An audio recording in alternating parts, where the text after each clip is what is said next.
Well, I'd like to welcome back to our show once again your supervisor, my supervisor too, because I'm in the 5th District, Lisa Bartlett, and always good to see you. Good to see welcome you. back. Pleasure. Yeah, we've talked about this before. Your district is kind of a zigzag of areas, right? Yes. Yeah, so it's Laguna Woods up here. I live up in RSM, so I get her emails and her events and everything, just like I hope you do when you sign up for those. And I'd also like to welcome Brian Ward. And Brian, you are the president of Burnham Ward Properties, and you're on today because we are talking about Dana Point Harbor and all the wonderful events and the plans for that great area, and it just looks like it's going to be wonderful. So give us a background first, Supervisor, on this. Well, the Dana Point Harbor Revitalization Project has literally been in the works for 20 years. The harbor is about 47 years old, and it requires a significant redevelopment at this point. So we have a coastal development permit from the California Coastal Commission. We're really ready to get moving forward on this project. I personally have been working on it for 14 years.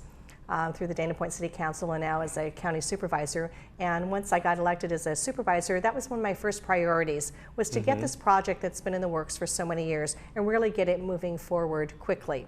It was originally to be a county-led project, but government moves very slow. Yes. And I really did not want to use any taxpayer dollars. And so I switched gears and decided we were going to have a public-private partnership and let the private sector partner build out the harbor. They take the financial risk, they do all the planning. The county will receive a ground lease into the Tidelands Trust, and we'll have a new harbor in no time flat. So I'm really looking forward to this project moving forward. And through the RFP process, we selected a best-in-class partner to work with, the Dana Point Harbor Partners. So I'm really thrilled that they're on board this project and we'll be completing our harbor. So is the harbor itself part of the county, part of the city, part of the Coastal Commission, a little bit of both, just depending where you're standing? Well, the county is really the harbor is really a county asset. Okay. Yes. Okay. It's in the city of Dana Point, but it's really a county asset. And that's why, obviously, you're on board, and the county is involved with this, not just the city of. Right. Yeah. Well, it's, I enjoy going down there. We were down there most recently for Mother's Day. The Christmas event down there, the lights, it's spectacular. So to see it only get better, I am personally really looking forward to. And this is why you're on, Brian, because it is your, tell me about your company. And this is, we were talking beforehand, you're overseeing this project in partnership with many specialists, right? Yeah, well, first of all, it's as Supervisor Bartlett noted, it's a P3. So it's a public-private partnership with the county. And the county has been very, very involved in the project for the past 20 years, has done some very heavy lifting to get the project to the point it's in today.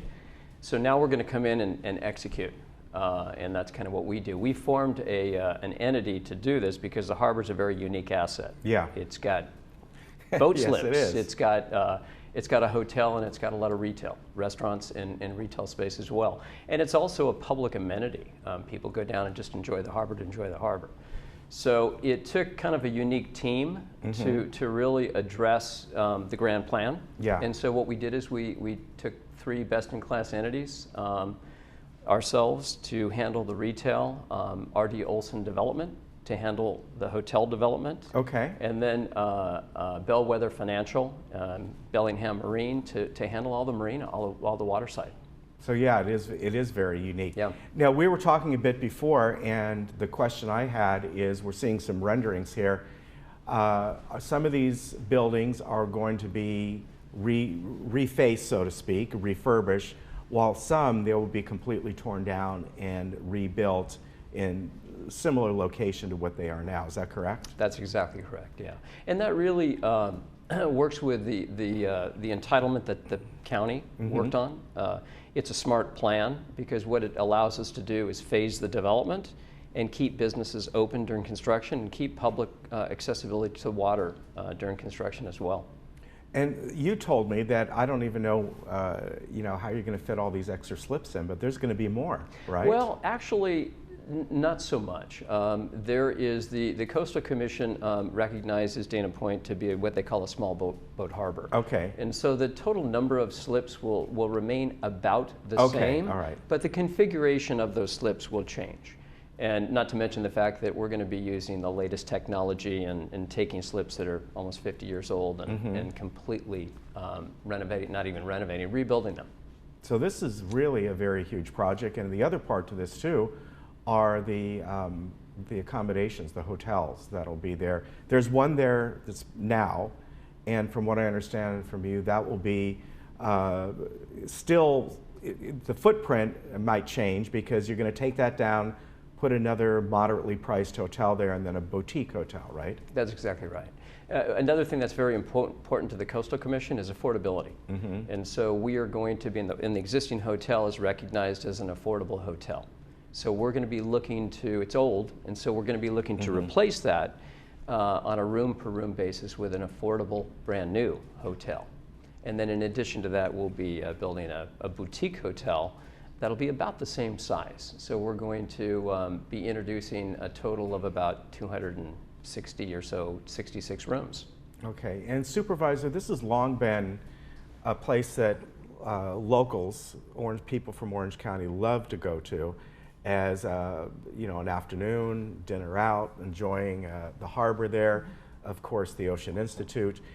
But now it sounds like what you're trying to do, although you certainly get people from outside the area, this is going to be a little bit more of a destination place.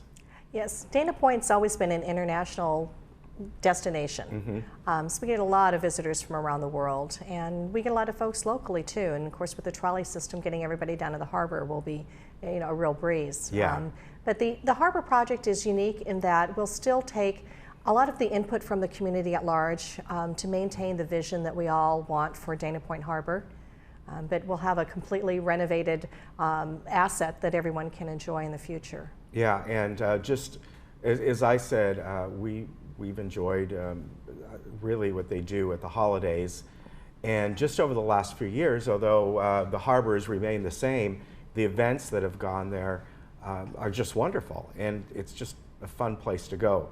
And I hope that once this all gets done, I hope that continues as well, because it's magical down there at the holidays. I mean, it really is. Yes, we'll continue with a lot of the major events, the concerts down at Baby Beach, and a lot of the activities, and we'll probably increase the activities, you know, over the course of years. One of the first things that will be completed in the harbor will be a parking structure.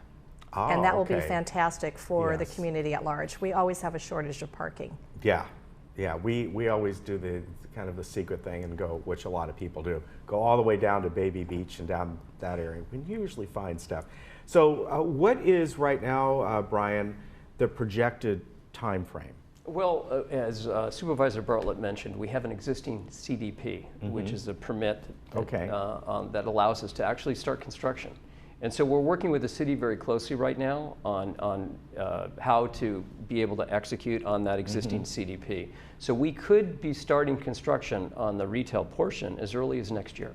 Okay. And what we proposed is about a 5-year build out on the entire harbor. So everything we're planning to do, we feel like we can accomplish inside of 5 years. And that would include the hotel. It would include the complete replacement of the entire you know, water side, all the boat slips. And so that's an exciting proposition. And here's a rendering that we're seeing right here. And this is something that I was talking to you about earlier, that in this case, the Harbor Grill, everyone knows Harbor Grill, that will be taking down the existing building entirely and recreating a new space for it, along with many of the other places there as well. And it looks like probably increasing for more retail. Yeah, there's about 85,000 feet of retail existing, and what we're building is closer to 116,000 feet. So we are building more. We're adding more restaurant space to the mix. So you know, there's we're creating a lot of open space in the retail experience down there. So the harbor is a very walkable place. Yeah, it is. All our plans are to maintain that walkability. Yeah, that will be very nice, because it's a nice stroll down there. And as I said, you know, the times we've gone to, the most recent was Mother's Day, and it's just very nice to go out there and enjoy yourselves. But on busier times, it's hard to find a place to eat that has an availability. Yeah. So it sounds like this will play into that as well. Most definitely. Yeah, that'll be very nice. So we know that you were the mayor down there at one point, so this guy has to be close to your heart. This is one of my signature and legacy projects. I am so proud to get this project moving forward, and especially with the public-private partnership, because I think we're going to end up with a much better outcome having a private sector partner that has, you know, best in class for the water, retail, and for hotel. And I know the community at large is really thrilled to finally move forward on this project. So with a partnership like that, does that mean they'll be in the private sector, they sort of manage the buildings and the retail spaces? Is that how that works? Yes, the private sector partner will create a design, build everything out, and manage the entire project and provide a revenue stream into the Tidelands Trust. And this is something we've seen more and more within our area, within our state, within our country, because of public funds are, you know, they're obviously they're limited. People don't want to see, you know, a lot of tax revenue used all the time. But this is a way to go when it brings everyone together, and everyone in the end has an enjoyable area. Exactly. It's the best of both worlds. In the harbor, we let government do what it does best, so our Public Works Department handled all of the street improvements and brought the purple pipe for reclaimed water down into the harbor, and then stopped. And then the private sector partner will take over. But many other projects around the county, we are utilizing public-private partnerships. The redesign of our Civic Center master plan, our animal shelter that was just completed, private sector partner, design build basis, and that was completed in less than 2 years, start to finish. Yeah, very nice, and it's working great. I'm really looking forward to this because, as I said, we really enjoy going down there a lot, and I encourage you, if you haven't been down there before or recently, even now, head on down there because it's an enjoyable experience. There's all kinds of different activities that come up, from the whale watching to, I call it the pirate days, you know, when they do all that down there. And of course, the Ocean Institute is an excellent place to go down there, take your kids, and it's only going to get better. So fantastic. Nice to see you again. Oh, by the way, sign up for the supervisor's email, and it comes out, what, every couple of weeks or so? It comes out every Friday via email, electronically. Okay. Yes. And on there is all the different events that are going up, and sometimes you see something there you didn't know, hey, I didn't know this is coming up, and like the Pet Expo and all the kinds of things, and sign up for it because it's a great way to find out what's going on down in your area. Brian, a pleasure to meet you. I'm looking forward to, you know, we'll get you back every so often and get the progress. Be great. Yeah, that'll be fun. Good to see both of you. Thank you very much, and we'll be right back.